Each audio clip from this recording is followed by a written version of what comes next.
welcome to One Triathlon Transition setup. My name's Andy Brodziak. Wanted to run through a few things today, how to set up your transition, your bike, run shoes, and chat about some certain vital things to do before you leave the transition and go to your swim start. You notice I've got a foot pump here, probably one of your best investments to have. Pre-race morning you want to at least pump up your tyres depending on the temperature of the day to at least 120 psi. It's got a gauge.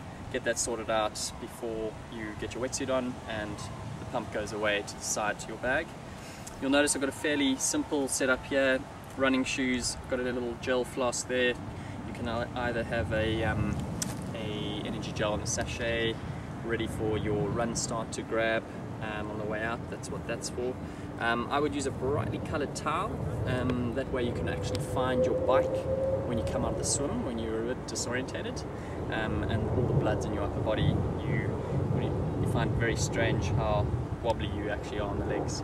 So you'll notice of them. If we go up to the handlebar area, because I have a traditional triathlon bike with tri-bars extended, you can rest your helmets, your sunglasses in the order that you'd want to put them on.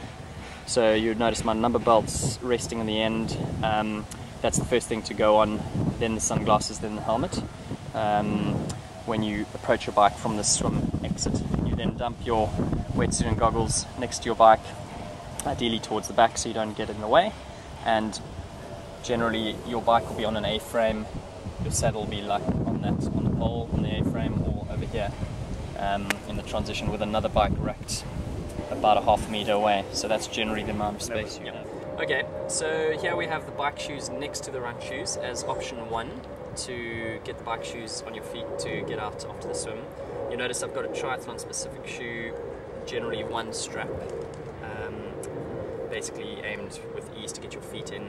General road shoes have 2 to 3 straps, and it's also got a flap at the end which helps you get your feet in with ease. I would have talcumed up the shoes inside as well with baby powder to help with blisters, because you don't want to be putting on socks with wet feet, bound to cause blisters and irritation. The same with the running shoes, you want to put talcum powder in there. Here you would just put your feet straight in and wheel the bike out. I'm going to demonstrate a simple effective way which you need to practice at home, how to do it with elastics. If I just stand up here, take a simple elastic through the back of the shoe, loop it through like that, come around to the bike with your hand, place the shoe in the clip using the front derailleur mechanism, resting it there. It'll turn because of the weight of the shoe, but with the balance of the other shoe you do the same thing. Now you wouldn't have this stand, bike stand, it would be on an A-frame. So you then have the feet parallel to the ground, so when you push your bike off, the shoes are ready to take your feet inside. You jump on the saddle, feet go on top, you pedal a few strokes, 12 to 24 strokes to get some momentum. You slip one foot in, tighten up the strap, then slip the other foot in, tighten it up, and off you go. That needs to be practiced at least 10-15 times before a race.